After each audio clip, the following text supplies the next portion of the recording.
আজ নবান্ন অভিযানের পর বৈঠকে দিলীপ ঘোষ মুখ্যমন্ত্রীকে কটাক্ষের সুরে বলেছেন আজকের ঘটনায় ভয় পেয়েছেন মুখ্যমন্ত্রী। তিনি আর কি বললেন শুনে নেব। জল কামান চালানো হয়, আমরা দাঁড়িয়েছিলাম, স্লোগান শাউটিং করছিলাম। তারপরে 10 মিনিটের মধ্যে ব্যাপক 100-150 পুলিশ ঝাঁপিয়ে পড়ে লাঠি নিয়ে আর ব্যাপক মারপিট করে, আহত হয়েছেন। প্রায় 700-র বেশি কর্মীর কোনোভাবে চোট লেগেছে। এটা অগণতান্ত্রিক পরিবেশ, একটা স্বৈরাচারী সরকার চলছে। তারা গণতান্ত্রিক আন্দোলনকে গায়ে জোরে ঠেকাবার চেষ্টা করছে। ক্যাপাসিটি কম আছে, ট্রেনিং ঠিক নাই যে কি করে মবকে আটকাতে হয়। সেখানে সঙ্গে সঙ্গে তারা লাঠি বন্দুক নিয়ে তেড়ে আসে। তরফ থেকে কেবল স্লোগান ছিল, কোনো রকম উত্তেজনা বা বিশৃঙ্খলার কোনো প্রশ্নই ছিল না, কারণ আমি ছিলাম স্যার। সেই শান্ত জনতাকে অশান্ত করে দিয়ে একটা বিশৃঙ্খলা তৈরি করার একটা চক্রান্ত চলছে।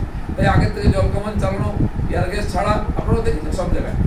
উনি ভয় পেয়েছেন, এটা বোঝা যাচ্ছে, কারণ যারা অন্যায়ভাবে ক্ষমতা কুক্ষিগত করার আগে সবসময় ক্ষমতা চলে যাওয়ার ভয় থাকে, যোগ্যতা জানা আছে। তাই বিজেপি ঝান্ডার তলায় যখন পুরো সমাজ চলে আসে জবাব চাইতে, তখন সামলাতে না পারে এই ধরনের অপশব্দ বলা হচ্ছে। এই শব্দ খালি আমাদের সম্বন্ধে নয়, আমাদের নেতাদের সম্বন্ধে।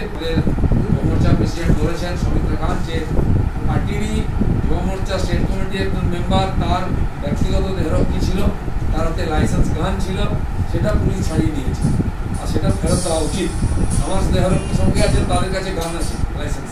সেজন্য এটাকে নিয়ে ইস্যু করছেন যারা, তারা কোনো ইস্যু না পেয়ে বিজেপিকে বদনাম করার চেষ্টা করছে। চাকরির ব্যবস্থা নেই এবং টেট এসএসসি নিয়ে যে ধরনের দুর্নীতি হচ্ছে তার জবাব চাইতে গেছে মুখ্যমন্ত্রীকে। এটা চাওয়ার আমাদের বাংলার যুবকদের অধিকার আছে। যিনি একজন খুব পুরনো পরিচিত কলকাতার রাজনীতিবিদ, আমাদের পার্টিতে এসছেন, তাকে আমরা মাননীয় জেলা সভাপতি বানিয়েছি। তার মাথা লক্ষ্য করে পুলিশ বারবার মারতে গেছে। এটা খুবই বেআইনি এবং নিন্দনীয়। পুলিশকে লোকে এভাবে মারে না। আমার বরিষ্ঠ নেতা এখানে আছেন, বালদা ডক্টর বিশ্বপ্রিয় রায়চৌধুরী, রাজু ব্যানার্জি এখনো সেন্সলেস অবস্থায় অ্যাপোলোতে ভর্তি আছেন। উনি বমিও করেছেন, নাকতে রক্ত এসছে। আমরা খুব চিন্তায় আছি তার স্বাস্থ্য সম্বন্ধে।